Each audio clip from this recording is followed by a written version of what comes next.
So let me start by asking a couple of questions. And I want to ask you, when you wrote the book, I'm sure you did a lot of thinking and said that you're going to do it post-retirement. And your book has documented that there were two chairmen who, two managing directors who made a big difference. One was Michael Mascarenhas, who I think was among the first to object to bilaterals being given away. And he was viciously hounded. Okay, with all kinds of cases, he was suspended and he was brought back. The second whom you've admired considerably is Sunil Arora, who was an IAS officer, turned around Indian Airlines and also protested Air India. Again, the day he wrote that letter to the cabinet secretary, it was leaked and he was hounded, repatriated to his state. There was a CBI inquiry. Didn't all of this worry you when you decided to write the book? Your question is right. There is an element of fear, there's no denying. To what extent must you say? I have had the benefit that I've written it post-retirement. Like Sunil Arora is still in service. Michael Mascarenhas was in service when he was suspended to make him go through. But then, must this fear element come in you? And let me share it with you here that I did start writing or documenting it for quite some time, because many of the letters that I published are of the early 90s, mid-90s, etc. So I knew one day I'm going to write a book, because the way I was seeing the Air India was being destroyed, I said somebody will have to tell a story, and I did. But then it became, when I started writing, is it a book on Jitendra Bhargav or is it a book on Air India? Now, when I started writing, there was a mix of the two. Being my first book, with no experience of book writing, but plenty of experience as a journalist in writing articles, I said the best thing is, I retreated to Shivanand Ashram in Rishikesh. 10 days, no television, no newspaper, no friends, no telephone, nothing of that kind. Thought the whole thing process, and I could conceptualize the whole chapterization and said, this is how I'm going to do it. There is no element of fear as long as I have documents. Take, for example, the land at Mumbai airport. GVK was shown a lot of favor. Air India had possession of that land, but because I did not have documents, I have not covered it in the book. So there is much more to Air India's story than what the book has. Let me confess this. Because there would be my colleagues in Air India who had personal experiences, because many of them have given us the aspect of passenger service system, which was critical to Air India for getting into Star Alliance. Now, there was no financial embezzlement, but because you were deviating from the tender terms, it delayed the process by 2.5 years. Now, is it part of the conspiracy to keep Air India out of Star Alliance? I've left questions. Because when you look in the total background of what has happened, you've got to be answering these questions. And I would like to know that, look, you worked for an airline for 20 years. You got your pride out of it, and I'm acknowledging Air India for many years. Now, don't I owe anything back to the organization? That's where I said in the prologue to the book that it is not just Air India. These kind of thing happens in other companies. But somebody is going to say, and say, look, this is it. And I've at some stage also said, it's a fit case for a management study. Should senior management people change their attitude towards the CMD? Because he is an employee with no longer with total commitment to the organization, like we had 30 years, 40 years ago, where you could blindly follow a chairman. Now, if he's asking you to put in a proposal for leasing of aircraft, for example, now, why should you justify it? After all, somebody within Air India has justified 50 long-haul aircraft by saying we'll generate higher revenues, our market share will go up, and everybody has been given. So it is employees within who have given legitimacy to a political decision. And when Tulsidas says, I didn't do anything, it was a committee which recommended. Now, in my opinion, as a CMD, if you say a committee gave it, and you had no role in it, you're clearly trying to be very defensive, because somebody someday is going to ask a question, what is your role? Ultimately, CMD is chairman of the board. Board has ratified the decision, and as you said, the initial chapters may not be of interest. The essence comes out of here. As I said, nobody in Air India could oppose a decision which was deemed as command, and therefore if the chairman hinted or the minister hinted that I want a proposal for 50 aircraft, they made it to look justified. Now, that's the basic essence of the initial part. You may not like the initial part of saying time wasting, but I am painting a picture on the way I found Air India when I came in from outside. The unions, for example, have had a major role in destruction of Air India. When the market was opening up, foreign airlines were coming up, what were the unions doing? They were asking for more for less productivity. And what were these weak management of Air India doing? Taking money, saving money from the passengers' amenities to pay the employees. That was writing the suicidal note. That's when I said it's not just suicide or murder, it's both for Air India. So these two and some more, I would say, at the department head level have played a role. Michael Mascarenhas did pay a price, but he stood his ground on bilateral. He's still very, very vociferous in this thing, and one day I'm going to put him to him when the Air India part of the petition, the Jet Etihad is going to have a counter petition on behalf of Air Indians. I've got Kishore Shivsani there from the Air India Retired Employee Association. So they're going to be signing the petition. We're going to go there. Because there is need to wake up and protect the interests. Sunil Arora, again, as I said, he's paid a huge price. And that letter, I have only quoted extracts because his empanelment was being awaited as Secretary to the Government of India. I didn't want to jeopardize that. But now that he's got empaneled, it will be made part of the petition that, look, this is what the Government of India was sounded, was alerted that there is danger lurking for Air India.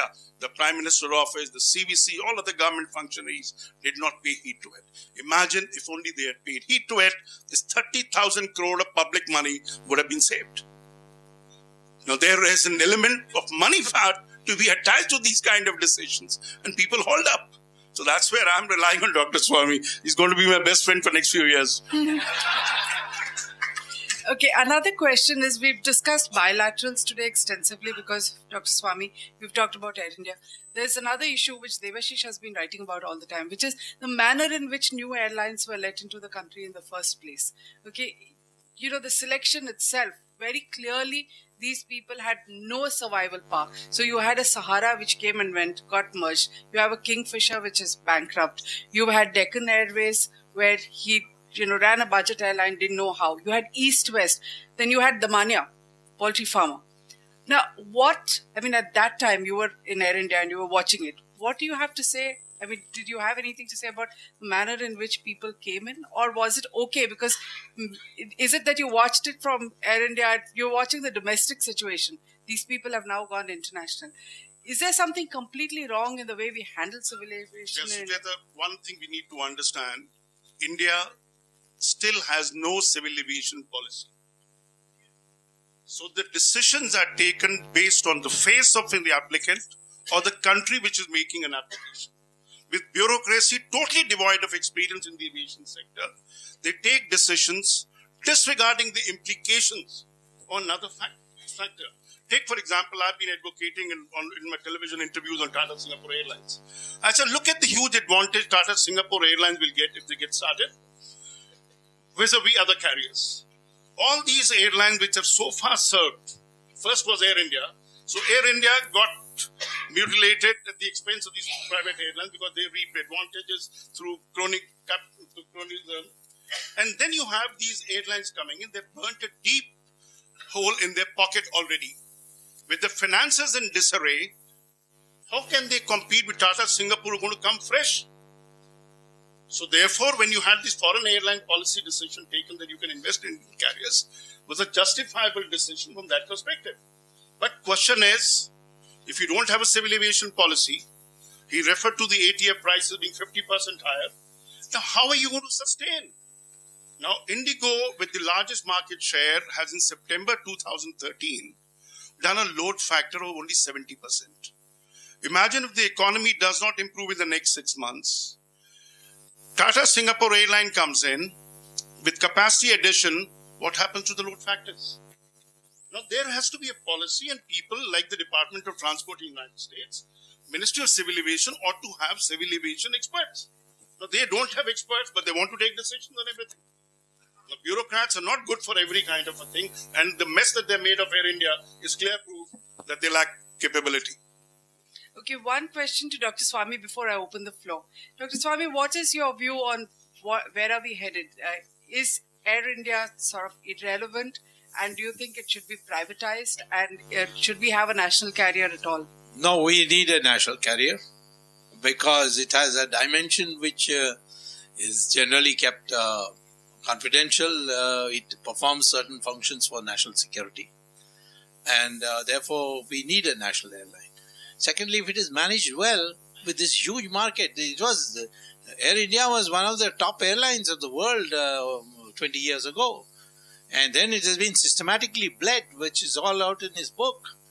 And therefore, and in fact, every regulatory agency has complied with it. You have just now, Sucheta, published in your Moneylife a article by, I think, a former income tax officer who was serving in Competition Commission. A competition commission. And he has pointed out such glaring, flagrant violations of the statute of the Competition Act, for which it was set up, that in fact I made it now a new basis for filing an additional petition in the High Court. So I think that, I'm happy that you are having an infectious effect on others, and others are also standing up.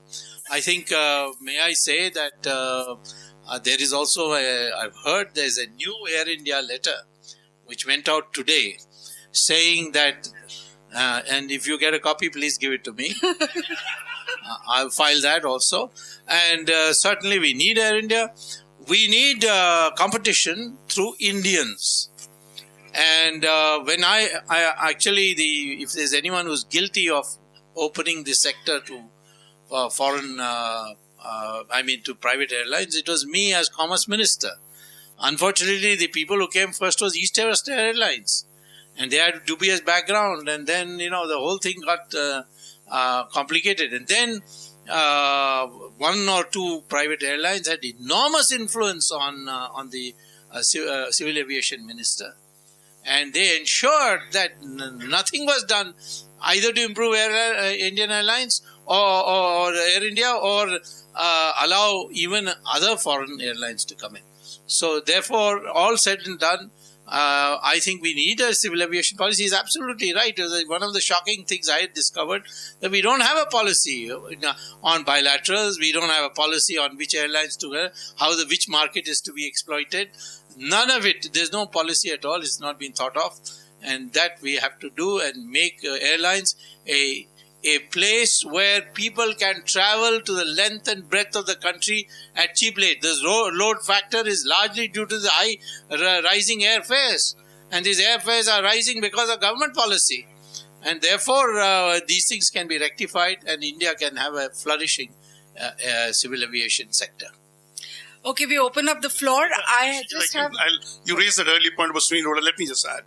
Because this is very vital for Air India's the future, the question that you put to him. You see, if government was sincere in its effort to revive Air India, what would you do? You'd pick up the best man to lead the airline.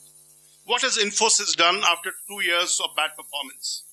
Brought back a tried and tested leader, Narayan Murthy, to lead the Infosys, and you've seen the results in the last quarter, the difference.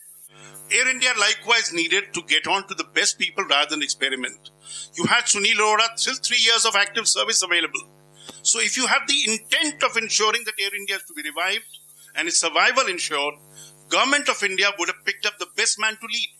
The very fact it is not picking up the best people to lead is clear indication government lacks seriousness with regard to Air India's survival. I mean, we all expect political change hopefully next year in the form of your... with that in mind, is with the civil aviation sector. How would you bring about a level playing field, you or your party? Secondly, what's your general take on how the economy, how do you balance the interests of foreign and domestic players in all sectors of the economy? Well, as far as the first part is concerned, I think Subhagav more or less answered it. There are people with established record of being able to transform Air India. They have been either persecuted or they have been retired or they are being ignored or whatever. There should be a talent search and they should constitute the new management of Air India and the rest, and then lay off your hands from Air India. Everything will be fine as far as Air India is concerned. The civil aviation policy should be, number one, that it should make it possible that longer you travel within the country, the lower is the price per kilometer. So that people are encouraged to travel to the length and breadth of this country and reduce this into one market, reduce this into one people, and enable people to travel. And Indians travel all the time. You go to any railway station, you see always crowded. There's no such thing as a season for railway stations. Even airports are, despite all the high prices, they're still quite crowded. Indians love to travel. Make it more possible. That's number one. Number two, the entire bilateral thing should be reviewed and reduced to reality. That is, every airline must show its performance. If it has got a large amount of seats and it is not using even 10% of that, the 90% should be removed. So therefore, this is the second policy. And the third thing is, we must be assured that those foreign airlines come in to become participants here. They can fly in and out. Anybody can fly in and out. But the participants here, those who have a tested record of innovation and capability. Not that any airline which hires a few Westerners and then starts running it. Not that kind of airline. But airlines which have some connection with the democratic traditions of India, and they can come in, but having come in, you must ensure a level playing field. That's what your second question is. I say that we are a labor surplus country and a highly expensive capital country.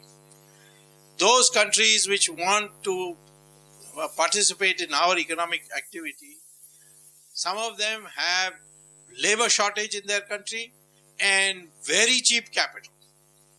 For example, Walmart. Walmart gets a loan from US banks at 2% interest rate. It wants to come to India and participate in the labor pool here. Our traders, they are getting capital at least 12%, maybe 18%. And they have to now compete with Walmart for the labor pool. These countries, this in the particular, take United States, if I propose to them, let Walmart come, we have no objection, but our companies should be allowed to go to the United States, taking with them Indian labor and borrowing capital from American banks. We bring our cheap labor and take your cheap capital. You bring your cheap capital and take our cheap labor. This reciprocity, whichever country agrees to, we are ready to have foreign direct investment program. I have a question. You mentioned that the bilaterals was a way to compensate Etisalat's loss. I would like your views on how do we compensate Systema, which is a Putin company. Are you sure it's a Putin company? I think it is now largely owned by somebody in India who is not of Indian origin.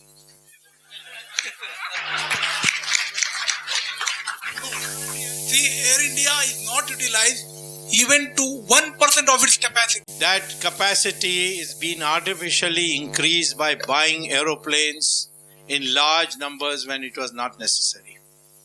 So, therefore, that capacity now we have to use by new policies, by new marketing.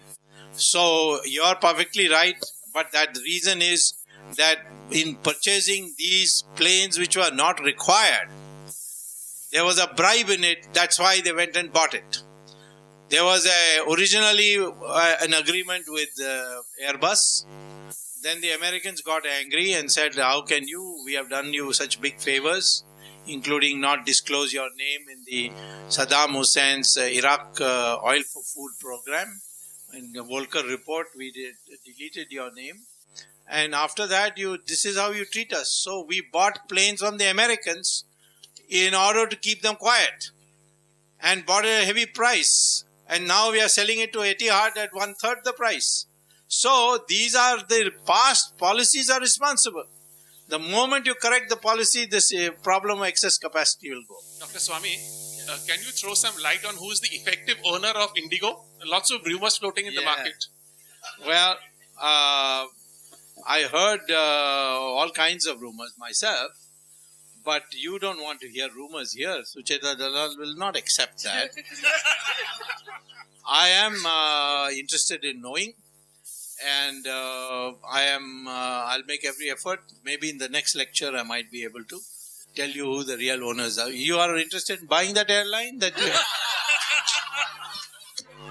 No, sir, I am Aam Aadmi, sir. I can't buy. Really Aam Aadmi? That Aam Aadmi?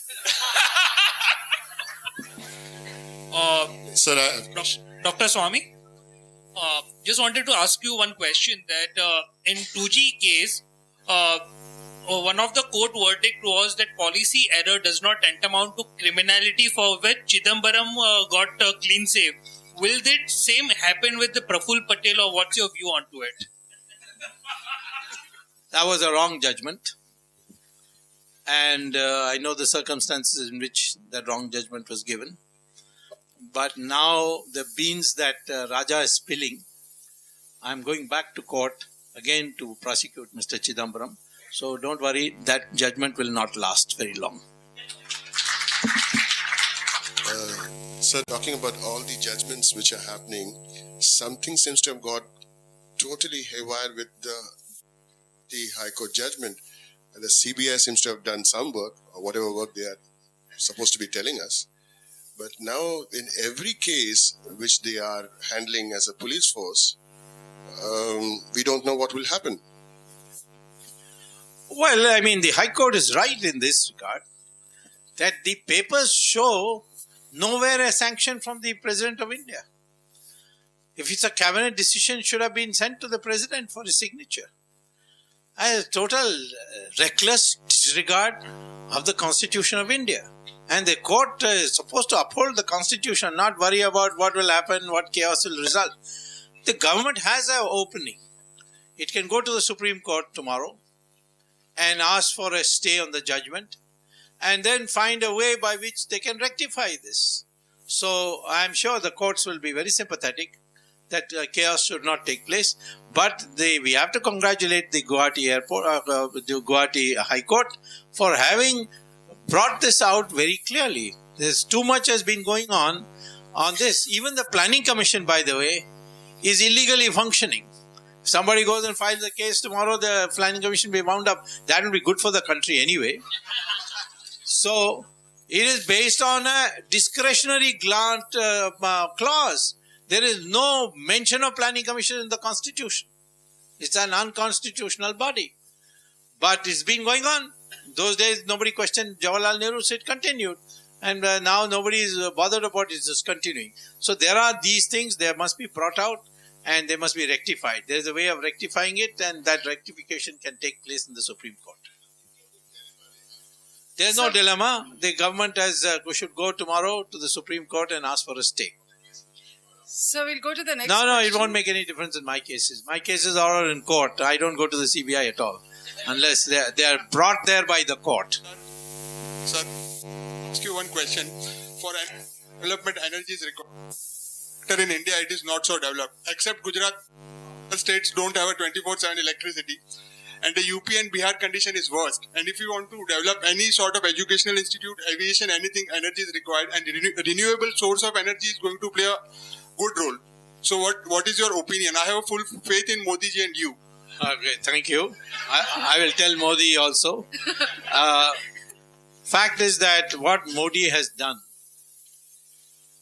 is partial answer to the rest of India. He has improved the transmission system. So the loss in transmission is brought to a minimum. And he has is penalized those who are responsible for ensuring that the electricity is continuously given.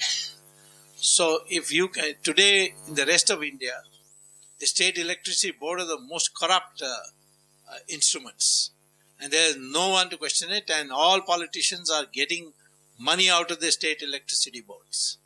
And they are all in losses, by the way, because the electricity that they sell, the revenue doesn't come to its kitty.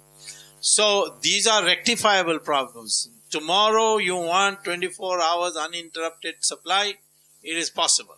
Number one. Number two, if the economy grows, you need more power. Where do you get it from? First and foremost, you get it from those sources which can give you quickly and cleanly. And it may take 3-4 years to do it. One is thorium. So we are on the verge of a major breakthrough in the thorium cycle. And that we have 60% of the world's thorium in monazite form. So you use that for households in rural areas, for heating water and so on. Use solar energy. The Israelis do it in every town of their country. And so finally, in the question of certain areas like the trijunction of Northeast, the Brahmaputra falls to such heights, from such heights, you can, if you put up a power system there, you can entire, up to Bihar, down to Orissa, that entire area's electricity supply you can give just by one hydroelectric project. So there's scope for it, if there is no corruption, if there is intention to see that you focus on it. And I think this is not a problem that cannot be solved within 2-3 years. Okay, next question on aviation, please. Yeah. It's a vast good evening, enough sir. subject. My question is to both of you. I heard so many names taken here. Unfortunately, I have not heard the name of Praful Patel, who has systematically destroyed both the airlines. So what is the role of Praful Patel? We would like to know as an audience whether Sure, he has played... I think you should let them answer now. Yeah. Thanks. Since you have admitted you haven't read the book, there is a lot of mention of Praful Patel in what he has done. Let me tell you, I have not spared anyone. But please also take cognizance of the fact that he was playing his part through somebody, which, as I said, was the Air India chairman. Air India board, for example. They were taking decisions, giving legitimacy to his actions. So that is where, whether it is the biometrics, whether it is the 747-400 refurbishment, but mind you, 747-400 refurbishment is one such case where the board agenda item says it very specifically. This is being undertaken at the suggestion of the minister. Clearly indicating, as one board member described Tulsidas, his master's voice becomes apparent there. So when you go through it, it is not that everything is emanated from him. It could be emanating from within. As I said, the third phase of people was that our chairman went to the minister for a guidance on everything. So I may have written that it is originating out of this, but maybe vested interests all over. Now, it is not easy to get on, as I said. There are many other things. This land was another one, GVK land, and there are many other issues that one will have to look at. I put in record, as I said, this is what I knew about it, but there will be much more if the CBI and other agencies come in, or if the Supreme Court, because there is a SLP pending in the Supreme Court. If they give direction to CVC to get it examined under court supervision, a lot many more things will come, and perhaps the Air Indians who are today silent will raise their voice and give the document to the investigating agencies. Good evening, So sir. are you going to say anything about Praful Patel?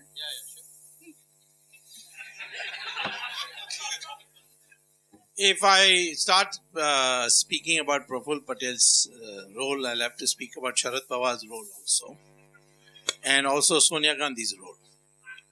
That will mean I need double the time you have given me to speak here. Of course, he was a minister. He is responsible. The purchases were made during his time. But I don't know how I can only talk about him. It's easy today to talk about Raja alone. But I know that Raja has done it because he was asked to do it. He was asked to do it by Karunanidhi. He was asked to do it by Sonia Gandhi. The Prime Minister told him not to do it. And then he went and complained to Sonia Gandhi. And Sonia Gandhi said, you don't worry about the Prime Minister. You do what I tell you. Which is what he did. Praful Patel's also role. So the reason I didn't want to is that I didn't want to deviate too much from his book. You call me for a special lecture of me alone on the who are the people who took money, including in this Jet Etihad. I know who's got how much, and in which London hotel they have got it, and which bank they have deposited it. I will tell you all that, but today I did not take the name because I took nobody's name except to mention that ministerial meeting and how in 3 days they did it. Because I wanted to see the focus on his book not shifted. That's why. Okay, with that, we bring this program to an end because we like to do it on time.